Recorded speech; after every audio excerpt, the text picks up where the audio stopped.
Hello friends, welcome to our education, and today's our question paper is of CSB PGT and this is part A.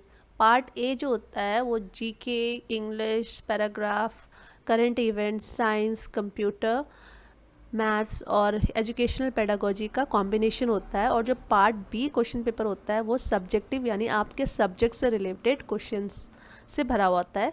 तो ये जो आपका paper है ये part A है जिसको हमने सॉल्व करके आपके लिए लेके आए। This is PGT question paper, and in PGT question paper also you will get two types of paper, I mean two parts. First is A part and second is B part. A part is which is to judge your aptitude, your reasoning, your GK, current event, English and science knowledge, and second part will be your subject related part. So this is the first part of PGT level, and these are few of the comprehension unseen passages. तो इन passages को आप जो है इनकी reading speed आपको बढ़ानी पड़ेगी, क्योंकि इतना बड़ा पैसेज पढ़ने के बाद you will have to score only 1 marks after reading it. So question number 2, this is also passage based and इनको अभी पढ़ने का फ़ायदा नहीं है because they will not going to repeat these passages again. So all the passages which are currently very relevant in this year, that 2020, only such passages will come in your exam. Passage number 3 and this is passage number 4, passage number 5, 6 and 7, I think one more passage, 8. Okay, so it means all total there are 8 passages, and these all passages they are going to add to your marks, क्योंकि passage based जो questions होते हैं वो बहुत easy होते हैं solve करने के लिए, क्योंकि ऑलमोस्ट जो आपको क्वेश्चन का आंसर्स जो होते हैं वो आपको पैसेज से ही मिल जाते हैं. तो इनको स्किप मत करिए. अगर आपको वीडियो में फिर भी पैसेज पढ़ना है तो you can pause the video any time. Now question number 9 से जो है main stream question they have started. Choose the antonym for word underline in the sentence. इसमें आपको एंटोनिम ढूंढने हैं. फर्स्ट है I wish I could pursue my studies. इसका जो एंटोनिम होगा वो होगा आपका डिसकंटिन्यू. परस्यू का मतलब होता है किसी भी चीज़ को कंटिन्यू रखना है, और कोई विश कर रहा है कि काश वो अपनी स्टडीज़ को कंटिन्यू रखता, तो opposite will be discontinue. All the students were asked to assemble. Assemble का मतलब होता है इकट्ठे होना. इकट्ठे का अपोजिट होता है डिस्पर्स, मतलब एकत्रित का अपोजिट हिंदी में I don't know, but in English it is disperse. She is an eminent personality. Eminent का मतलब होता है अननोन. एमिनेंट का मतलब जानी मानी पर्सनैलिटी है और उसका अपोजिट होगा अननोन. देखिए इनफेमस नेगेटिव वर्ड है. जब कोई कुख्यात होता है तो उसको हम इनफेमस बोलते हैं. अननोन का मतलब जिसके बारे में लोगों को जानकारी नहीं है. Don't be so derisive in your speech. Choose the synonym. Now we have to find out synonym for these words. It means sarcastic का मतलब होता है कटु, यानी आप जो है बहुत तीखे ना हो अपने व्यंजनों में या अपने स्पीच में. sarcastic. Teetotaller is a person who abstains from. Teetotaller बहुत ही इंपॉर्टेंट जो है एक वन वर्ड फॉर मैनी होता है. जो लिक्वर को कंजप्शन नहीं करता है that person is known as teetotaler. So taking wine is the correct answer. A list of subject or business to be considered at a meeting, that would be agenda. किसी भी meeting का agenda होता है. बिना एजेंडे की कोई भी मीटिंग वर्थलेस होती है, यूजलेस होती है. सो जितने भी सब्जेक्ट या टॉपिक हमको मीटिंग में डिस्कस करने होते हैं they all together are known as agenda. He drove home a point by making the same mistake. To emphasize.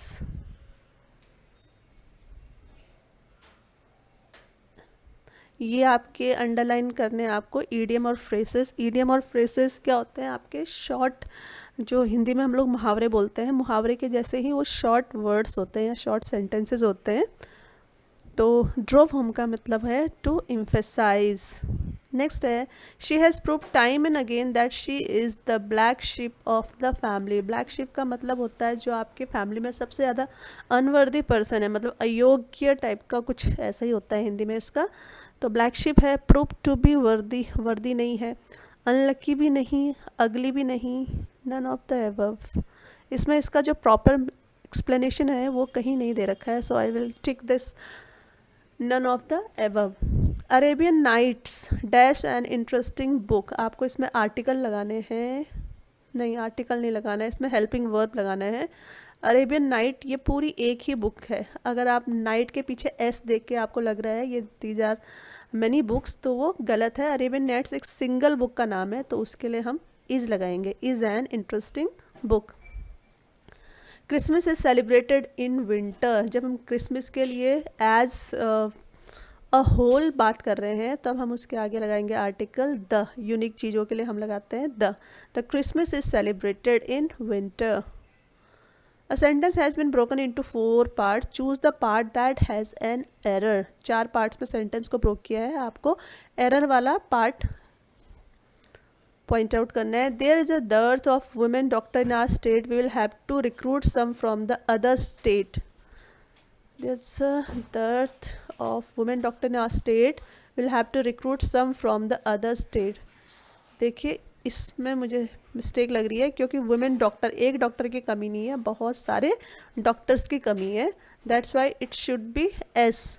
अगर यहाँ पे एस भी नहीं होता है तो यहाँ पर ई लगना चाहिए था, वुमेन बहुत सारी है ना, तो आई थिंक बी पोर्शन में मिस्टेक है। While crossing the highway a 5-year-old child was knocked up by a passing car. Knocked up नहीं, जब कोई कार किसी को हिट करती है तो उसको हम बोलते हैं नॉक्ड आउट, है ना, तो this portion is incorrect. The following question is based on the information given in the form of statements. Read them carefully to find the correct answer. First है, guest lectures in economics, statistics, history, English and mathematics have to be arranged in a week from Monday to Friday. Only one lecture can be arranged on one day. Economics cannot be scheduled on Tuesday.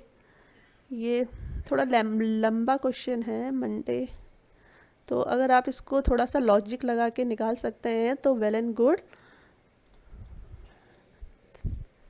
Friday हमारा जो classes चलनी है वो Monday, Tuesday, Wednesday, Thursday, Friday, 5 days ही चलनी है, तो only one lecture can be arrange in one day, और एक दिन में एक ही लेक्चर होना है। तो economics can not be scheduled on Tuesday. तो सबसे पहले देखो इकोनॉमिक्स जो है वो तो ई को जो है ये आउट हो गया, ये ट्यूसडे को नहीं हो सकता। Only guest faculty for history is available only on Tuesday. History का जो फैकल्टी है वो हमको ट्यूसडे में मिल सकता है। Mathematic lecture have to be scheduled after the day of economics lecture and English lecture before the day of economics lecture. Okay, next is mathematics lecture have to be scheduled after the day of economics lecture and English lecture before the day of the economic lecture। जो फिर important point है वो हमारा economic lecture है। Mathematic lecture have to be scheduled after the day of economics, और English lecture को economics से पहले होना चाहिए, मतलब हमको 3 डे कॉन्जिक्यूटिव चाहिए। अगर हम इकोनॉमिक्स को यहाँ रखते हैं, ई को, ओके दिस इज ई को, तो इकोनॉमिक्स से शेड्यूल आफ्टर मैथ्स, इकोनॉमिक्स के बाद का जो लेक्चर होगा वो हमारा मैथ्स होगा, और इकोनॉमिक्स से पहले है English lecture before economic, ENG, ये इंग्लिश का लेक्चर हो गया, ये मैथ्स का लेक्चर हो गया। तो इकोनॉमिक्स के आगे उसने बोला इंग्लिश का लेक्चर होना चाहिए, और इकोनॉमिक्स के पीछे उसने बोला मैथ्स का लेक्चर होना चाहिए। तो हमारे 3-4 दिन तो कंज्यूम हो गए, बचा हमारा मंडे। हिस्ट्री आ गई, इंग्लिश भी आ गई, इको भी आ गया, मैथ्स भी आ गया, तो अब कौन सा बचा, स्टैटिस्टिक्स। तो स्टैट को हम जो है मंडे में रख देते हैं। ओके, बचा स्टैट को हम मंडे में रख देते हैं। Okay, now question is which lecture is scheduled on Monday. तो मंडे को हमारा है stats.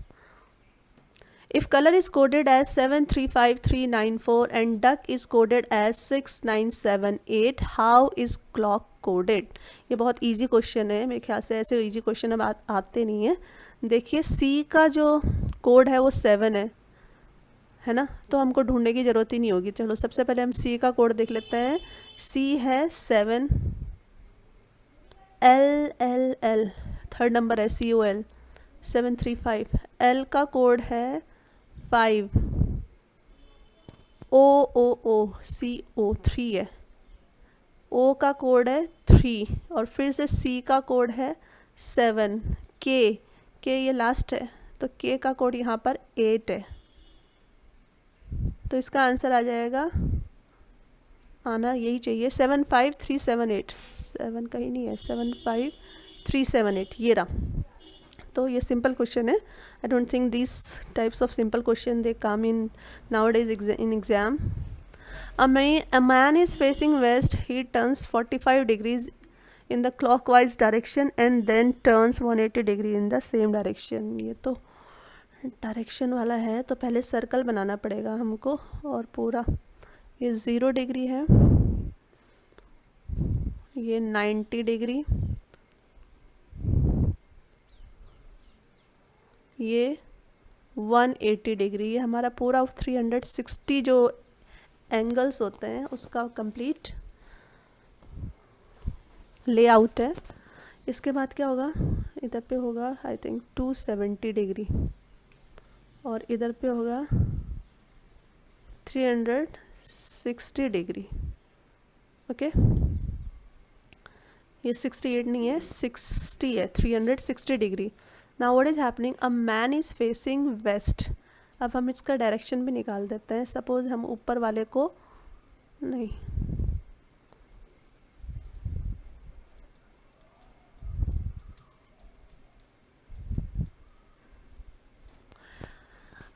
a man is facing west. He turns 45 degree in the clockwise direction and then turns 180 degree in the same direction. चलिए हम ना इसको हम west direction बना देते हैं सपोज। और जो वो मैन है वो अपना जो मुंह है वो वेस्ट की तरफ करके खड़ा हो रखा है। ओके, ये वेस्ट है, तो यहाँ से उसने टर्न लिया 45 डिग्री पे यहाँ पे। ओके, ये लिखना बहुत मुश्किल होता है इससे। 45 डिग्री पे इसने इधर 0 से जो है 45 डिग्री तक ये टर्न लिया इसने, and then turns 180 degree in the same direction. फिर इससे आगे जाता है 180 डिग्री में जाता है ये, है ना। तो अब हम 45 प्लस 180 अगर काउंट करते हैं तो कितना होगा हमारा, तो ये निकल रहा है हमारा 225। तो 225 इन इधर पे कहीं होना चाहिए। तो अब वो पहुंच गया है 225 डिग्री पे। उसके बाद क्या किया उसने, in the same direction and then 270 degrees in the anti clockwise direction. अब इधर से जो है 270 डिग्री वापस आया है ना, 270 डिग्री वो वापस आया। यहाँ से यहाँ तक का जो डिफरेंस है ये तो हमारा 225 है। तो 270 में से चलो जैसे ना 270 में से अगर हम 225 को माइनस कर देंगे, कितना आना चाहिए, 270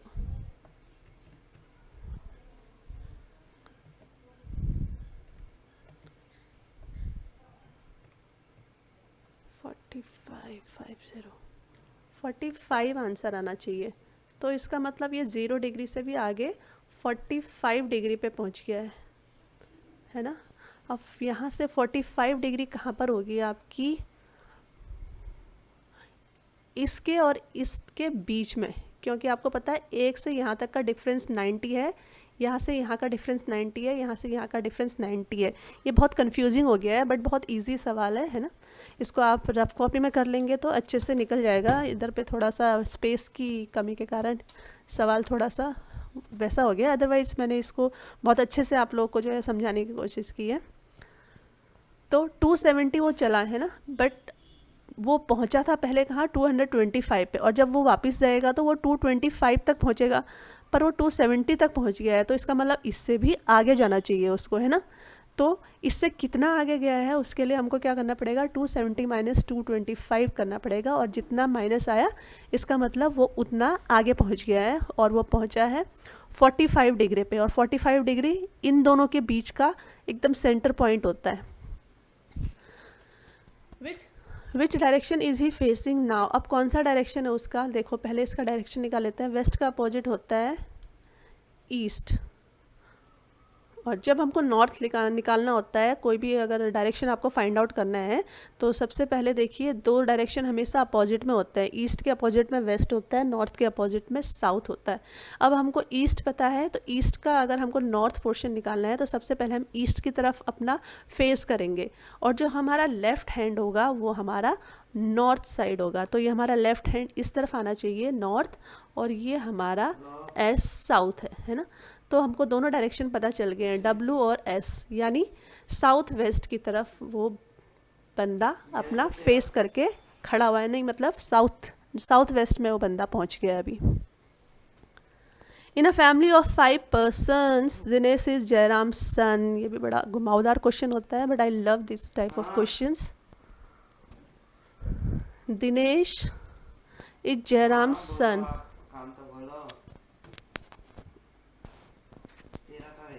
जयराम का सन है, ये जयराम का सन है एंड गोपाल्स ब्रदर, और जयराम का सन है एंड गोपाल्स ब्रदर, जो इसका ब्रदर है वो है गोपाल, और ये भी जयराम का सन है। तो दो भाई हैं, डी और जी, दिनेश और Gopal. While Meeta is Gopal's mother, और इनकी जो मदर है उसका नाम है मीता। तो इसका मतलब जयराम जो है फादर है और मीता मदर है। And Jayanti's daughter, while Meeta is Gopal's mother and Jayanti's daughter. तो हम ये जे बनाते हैं, और जयंती की भी डॉटर मीता है ना। तो इन दोनों बच्चों की ये ग्रैंड माँ हो गई, Jayanti's daughter. Jayanti obviously female ही है।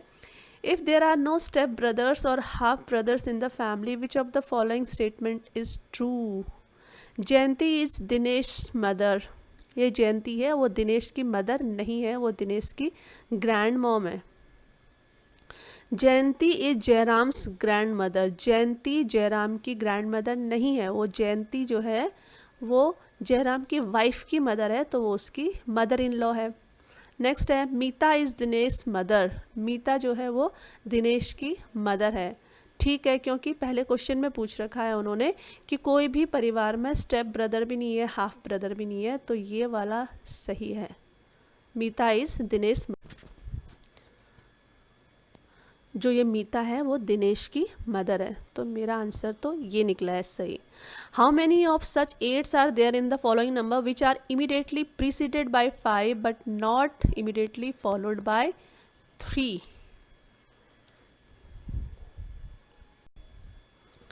सो दिस मीन्स आपको ऐसा 8 ढूंढना है जिसके आगे तो 5 हो बट इधर पे 3 ना हो। ओके, फॉलोड का मतलब होता है सॉरी ये नहीं, सपोज ऐसा 8 ढूंढना है जिसके इस साइड में तो 5 हो बट इस साइड में 3 ना हो। ओके, हमको एक 8 मिला, 5 और 3 का कॉम्बिनेशन नहीं है कहीं पर भी, ये एक और 8 और मिला, यहाँ पर 5 है ठीक है, बट यहाँ पे 3 नहीं होना चाहिए थे और इधर पे है ना। फिर एक और 5 मिला, इधर पे 1 और 8 मिला, इस साइड 5 है, इस साइड 3 नहीं होना चाहिए, तो वो सही है, एक 8 मिल गया हमको। एक और 8 ढूंढते हैं, ये देखिए 8 के राइट हैंड साइड में 5 होना चाहिए, इसके राइट हैंड साइड में 3 है, तो ये भी गलत 8 है। नेक्स्ट 8 मिला, इसके राइट हैंड साइड पे 5 है बट इधर पे हमको 3 नहीं चाहिए था लेफ्ट हैंड साइड पे, तो यहाँ पर 3 है, तो ये भी गलत है। एक और 8 मिला, 8 के लेफ्ट साइड में हमको 5 नहीं चाहिए था, है ना। तो एक ही 8 है क्या? 8 के राइट हैंड में 5 होना चाहिए, लेफ्ट हैंड में 3 नहीं होना चाहिए। एक 8 ये रहा, एक 8 ये रहा, ये भी गलत, तो बस एक ही 8 मिला हमको। Answer would be this. Find the word which cannot be made from the letters of the given word. Contribution, BUTTON, BU भी है और डबल T भी है, ON भी है, ये ठीक है। COUNT, काउंट भी बन सकता है। अनियन, ONION, अनियन भी बन सकता है। रिबन, RIBB, दो भी होने चाहिए बट इसमें एक ही बी है, तो मेरे ख्याल से रिबन नहीं बनेगा। If the 5 vowels A, E, I, O, U have the value of the first 5 prime numbers respectively, what is the aggregate of such number? I am so weak in maths. Please, if you can do this answer, just comment your correct option in the comment box, which would be a great help for me as well as the other participant and the other candidates. Harish buys a newspaper worth 2.5 daily. How much money will have to pay for the month of August? ये बहुत easy question है, and I also have a strong इंटिशन हो रहा है कि ऐसे questions अभी के टाइम पे तो they are not going to give for your maths test. ये मैथ्स के क्वेश्चन है, तो ये तो बहुत सिंपल था। देखो, अगस्त जो होता है आपका 31 मंथ का होता है। अगर एक दिन में जो है न्यूज़पेपर का वो 2.50 पैसा दे रहा है, रुपीज़ दे रहा है, तो 31 दिन में कितना देगा? तो आप सिंपली इसको डिवाइड कर लो, डिवाइड करके जितना भी आता है that would be your answer. Suppose 31 multiply करना है, सॉरी डिवाइड नहीं है, 2.50 से इसको डिवाइड किया तो हमारा आंसर आना चाहिए 77.50, 77.5। तो ये फर्स्ट वाला आंसर करेक्ट है। The amount of ₹600 is to be distributed among A, B and C in the ratio of 2, 3, 4. What is the amount to be given to B? तो this question is of ratio. Please इसका भी answer find out करके comment box में पक्का इसका option बता दीजिए। Anu's father was 38 years of age when she was born. Anu जब बॉर्न हुई थी तो फादर जो थे वो 38 years के थे। While her mother was 36 years when her brother 4 years younger to her was born. अब मदर की एज इस समय की नहीं है, मदर की एज उसके ब्रदर के बर्थ में मदर जो थी वो थी 36 और ब्रदर अन्नू से कितना छोटा है आपको पता है? 4 साल छोटा है ना। What is the difference between the ages of her parents? Okay, तो अन्नू के एज में 1 साल की थी तो 4 साल बाद उसका ब्रदर पैदा हो गया। तो ऐसे ही उसका फादर अभी अन्नू के पैदा होने के टाइम पे ही वॉज ऑफ 38 years, तो 4 साल काउंट कर दो ना अन्नू इसके फादर की एज में, 4 साल काउंट कर दो, 38 42 हो गया। जब उसका ब्रदर पैदा हुआ था तो उसका फादर जो था वो था 42 का, है ना। तो फादर 42 का है और मदर 36 की है, तो दोनों के बीच का जो डिफरेंस है वो है हमारा 6 years का। मदर और फादर के बीच का age difference that is of 6 years। In the following series fill the missing pattern ELFA GLHA ILJA MLNA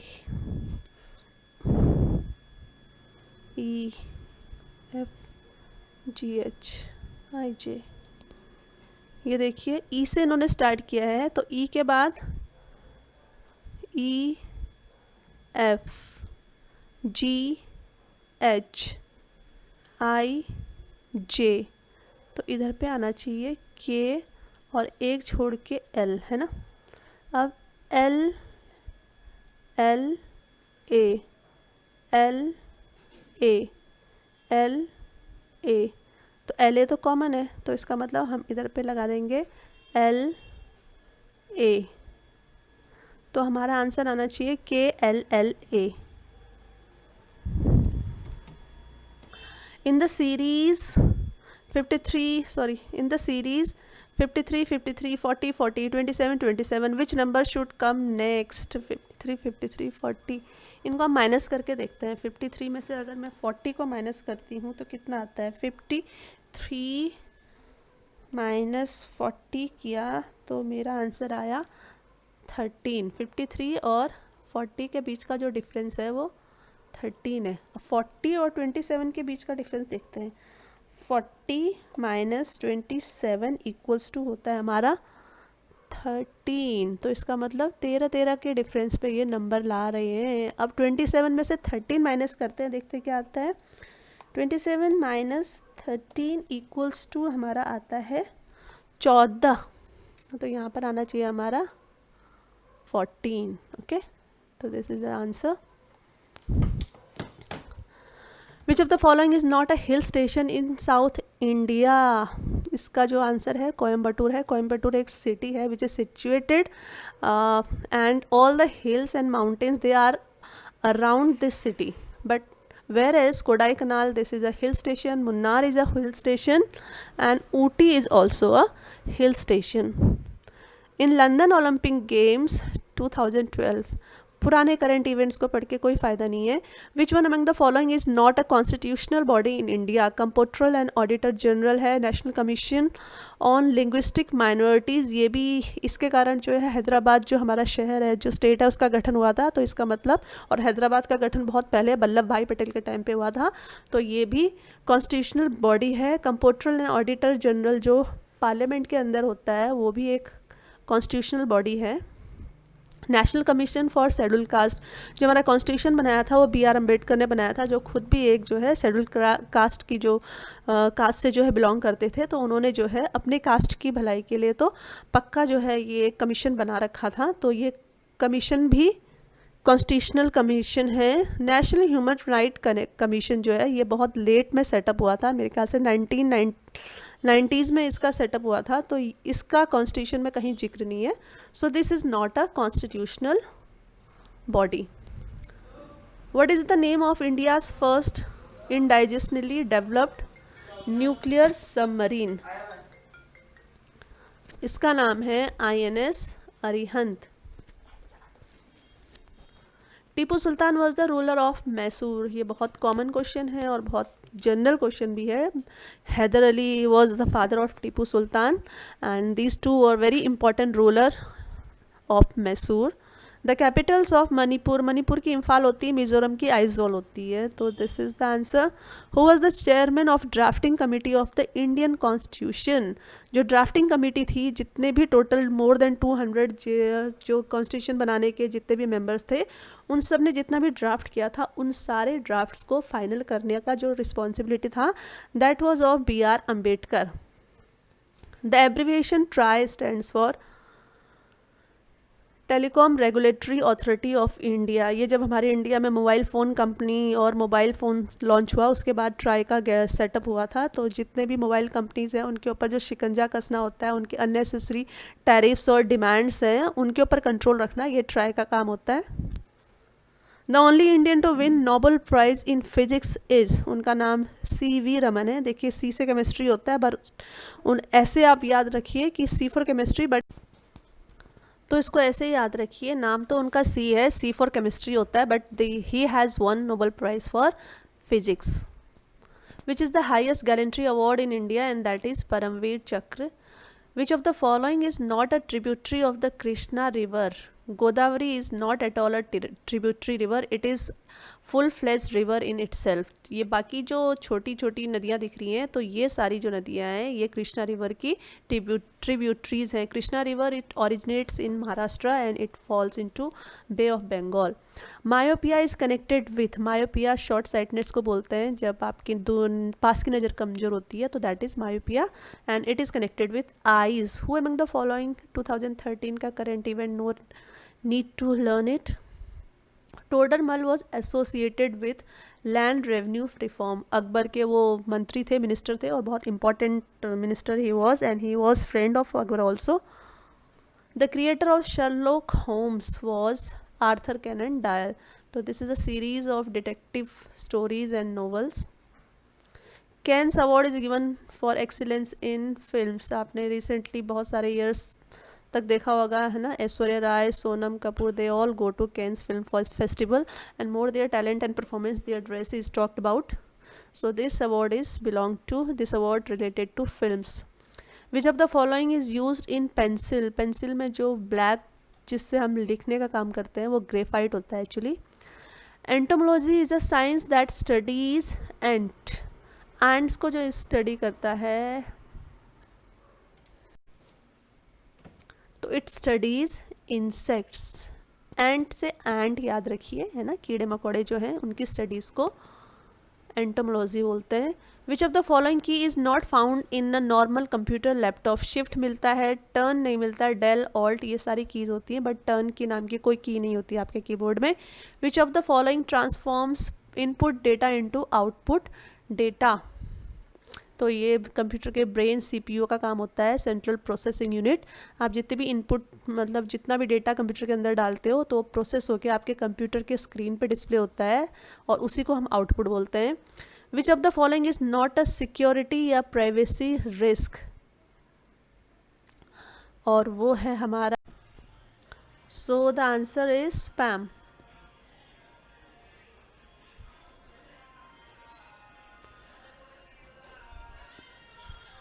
alerts mostly appear in dialog box. आप लोग के जो कभी अब जब कंप्यूटर में या पेन ड्राइव लगाते हैं या एक्सटर्नल कोई भी स्टोरेज सिस्टम लगाते हैं तो आपके कंप्यूटर में कुछ नोटिफिकेशन आता है जो अपीयर होता है, तो वो अपीयरेंस जो होती है एक बॉक्स के अंदर होती है and that box is known as dialog box. Which among the following is the most common source of viruses on the hard disk of your computer? और जो सबसे इम्पॉर्टेंट सोर्स है that is websites. While working on a Microsoft Office, which among the following is command for undo? Undo का मतलब suppose you have written something which is not required, जो गलत लिख लिया है आपने, तो उस गलत नहीं, सपोज करो अगर आपने कुछ चीज़ बहुत बड़ा पैराग्राफ लिखा और गलती से पैराग्राफ क्या हो गया, डिलीट हो गया, तो उस डिलीटेड पैराग्राफ को दोबारा से रिकवर करने के लिए you will press undo command और उस undo कमांड का जो शॉर्ट की होता है वो है Ctrl+Z. Which of the following is not a search engine? ये क्वेश्चन अभी के सिनारियो में रेलिवेंट भी नहीं है, सो I don't know the answer, leave it. The term e-waste refers to the electronic products such as mobile PCs that are disposed. ये electronic waste बोलते हैं आज के टाइम पे, e-waste है जो कंप्यूटर के आइटम होते हैं या फिर इलेक्ट्रॉनिक्स जो आइटम होते हैं जिनको हम यूज़ नहीं करते हैं, we throw them, that is known as electric waste, electronic waste, e waste. CAD stands for computer aided design. The insert command in Microsoft Word does not allow to insert. जब आप word में typing करते हैं या PPT में typing करते हैं या कुछ प्रोजेक्ट्स बनाते हैं तो इंसर्ट कमांड से आप लिंक भेज सकते हैं, इक्वेशन के जो सिंबल्स आते हैं वो भी भेज सकते हैं, टेबल्स को भी इंसर्ट कर सकते हैं, but you can not insert paragraph, so the correct answer is B. In PowerPoint material consisting of text and number is best presented as a table slide. Table slide में क्या होता है, अगर आप उसमें नंबर इंसर्ट करना चाहते हैं तो एक टेबल में आप नंबर इंसर्ट कर सकते हैं, दूसरे टेबल में if you want to insert text का मतलब अल्फ़ाबेट्स होते हैं तो वो भी आप इंसर्ट कर सकते हैं. If you have a PowerPoint show and you want to send it using email, you can add the show to your attachment. आप अटैचमेंट में उसको अटैच कर सकते हैं. The review menu in Microsoft Word does not allow links. बाकी research कर सकते हैं, उसमें थिसॉरस देख सकते हैं, स्पेलिंग एंड ग्रामर चेक कर सकते हैं, but links you can not open. The formula in an Excel worksheet always starts with, हमेशा जो है इक्वल्स टू के साइन के साथ जितने भी एक्सेल के फॉर्मूला होते हैं they start. How many sheets are there in an Excel workbook by default. जब भी हम कोई एक्सेल की न्यू वर्कशीट खोलते हैं तो हमेशा उसमें हमको sheet 1, sheet 2, sheet 3, total 3 sheet दिखाई देते हैं. The process of identifying specific rows and columns so that they are always visible on the screen is called freezing, उसको फ्रीज कर दो लॉक्स रोज को और कॉलम्स को, तो they will be always visible. The green wave underline in MS word indicates, जब आप कभी कुछ टाइप करते हो वर्ड में तो हमेशा आपके पास कभी स्पेलिंग एरर्स पे रेड लाइन आ जाती है वर्ड के नीचे, और कभी ग्रीन लाइन भी आ जाती है वर्ड के नीचे. जब ग्रीन लाइन आती है तो इसका मतलब होता है आपकी ग्रामेटिकल एरर है. Which input device is not suitable to work with MS Word में जो काम नहीं करता है वो है आपका light pen. Which of these is a tag, tag आपका ऐसा होता है, HTML को ऐसे ब्रैकेट्स के अंदर when we put it then it's a tag. GUI stands for graphical user interface. Kindergarten system of education was contributed by Froebel. Froebel Germany के थे. तो जर्मनी के लैंग्वेज में किंडर का मतलब होता है चिल्ड्रन और गार्डन का मतलब होता है गार्डन. तो बच्चों का जो गार्डन है और जो हमारा मॉन्टेसरी सिस्टम है या फिर प्री प्राइमरी सिस्टम है दैट इज इनसे जो है वो प्रभावित है. The idea of basic education was propounded bye obviously Mahatma Gandhi. Most important work of a teacher is to take care of student, to deliver lecture, to organize teaching, to evaluate students. तो to organise teaching, जब आप organise teaching करते हैं तो उसमें ये बाकी सारी चीज़ें भी आ जाती हैं. टीचिंग ऑर्गेनाइज करोगे तो आप लेक्चर को भी डिलीवर करोगे, आप स्टूडेंट्स को भी लुक आफ्टर करोगे और आप जो है स्टूडेंट्स के असाइनमेंट्स को भी इवेल्युएट करोगे. विच of the following characteristics would most influence performance of students? Availability of adequate first facility, experience of teacher's attitude, quality of teacher pupil interaction. Teacher's attitude, I think this would be the answer. Theory of multiple intelligence was propounded by Howard Gardner. Multiple intelligence का मतलब होता है बच्चों में uniqueness होती है, every child is a unique. तो बहुत सारे जो उनके इंटेलिजेंसेस होते हैं उनको डेवलप करना, उनको फाइंड आउट करना, उनको डिस्कवर करना, that is was the main aim of the education. Is values are inherent in human beings is reflected in idealism. जो वैल्यूज़ होते हैं वो हमारे आइडियल्स भी बनते हैं. Which theory of teaching encourages the maximum use of knowledge? इसका answer है लेबोरेटरी मेथड, क्योंकि लेबोरेटरी मेथड में क्या होता है बच्चे they are set free to apply their knowledge what they have learn and what the teacher has taught them. और उसके अलावा वो खुद करके अपने मिस्टेक से भी सीखते हैं और बार बार रिपीटेशन के बाद अपने मिस्टेक्स को, एरर्स को करेक्ट भी करते हैं. The main aim of education according to Plato is to develop personality of each individual, to develop power of contemplation, to strengthen the state, and the answer is all of the above. Inclusive education means encourages strict admission procedure, celebrates diversity in class. Class में, inclusive class में ऐसा नहीं है कि आप बिल्कुल केवल normal बच्चों को ही एडमिशन दो.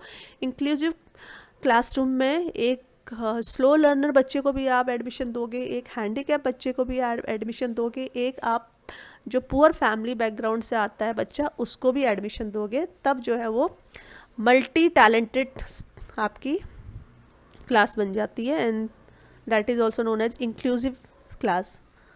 विच of the following is an example of an objective type question and that is true और फॉल्स? आप दो ही आंसर दे सकते हो, या तो येस या नो.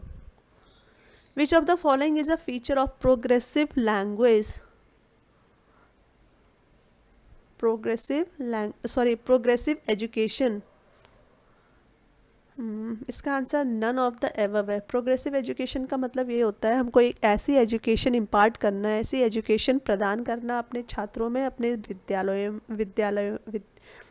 स्कूल्स में जो बच्चे का डेवलपमेंट कराएं. बट इसमें कोई भी जो है ऑप्शन सही नहीं है. So none of the above. Right to education does not cover. इसका आंसर है ये free and compulsory education up to secondary level, secondary level नहीं है ये, एलिमेंट्री लेवल तक है, और एलिमेंट्री लेवल आपकी होती है क्लास 1 से लेके 8 तक। Motivation should be followed by reward. The following can be taken as a reflection of meaningful learning. Ability to recall a good score in exam, the capability of using learning in different situation, a high degree of retention. Meaningful learning तभी होती है जब बच्चा जो school में पढ़ाया जाता है उसको लाइफ के हर सिचुएशन में अप्लाई कर पाता है। अगर आपको दुनिया भर की चीज़ें पढ़ाई गई हैं बट आपको जब मार्केट जाते हुए यही नहीं पता है कि सब्जी वाले को आपको कितना टोटल पैसा करके देना है, तो आपकी पढ़ाई यूज़लेस है। तो आप अगर अपने पढ़ाई को यूज़ कर लेते हैं अपने डेली लाइफ में तो वही आपकी मीनिंगफुल लर्निंग होगी। A person's cognitive development and change in performance is known as both A and B, learning and instruction. Which principle is contributed by Skinner in psychology? Next question is, which is the first step in the scientific method of problem solving? And that would be collection of relevant information. सबसे पहले problem solving का जो process होता है उसमें आपको information को collect करना पड़ेगा। According to Kohlberg, a teacher can instil moral values in students bye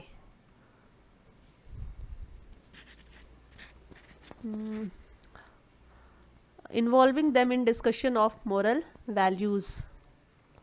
A school give preference to girls while preparing for a state level solo song competition. This reflects gender biasness. अगर आप लड़कियों के साथ या लड़कियों को preference दे रहे हो और बॉयज़ को इग्नोर कर रहे हो तो वो भी एक जेंडर बाइस है। और सिमिलरली अगर आप बॉयज़ को स्पोर्ट्स पे प्रेफरेंस दे रहे हो और गर्ल्स को इग्नोर कर रहे हो तो that is also an example of gender biasness. So this paper is complete. We hope you have understood all the question answer, and please do repeat and watch the video one more time so that all the questions and answer are clear to you. Thank you so much. Thank you so much for watching and liking our channel that is wow education. अगर आपने अभी तक इसको subscribe नहीं किया है तो please subscribe भी कर दीजिए, वीडियो को लाइक और शेयर पक्का कीजिए, और ऐसे ही और वीडियोस के लिए आप हमको कमेंट भी करिए कि आपको कौन से सब्जेक्ट पे वीडियोस चाहिए, so that I can post such videos for you. Thank you so much.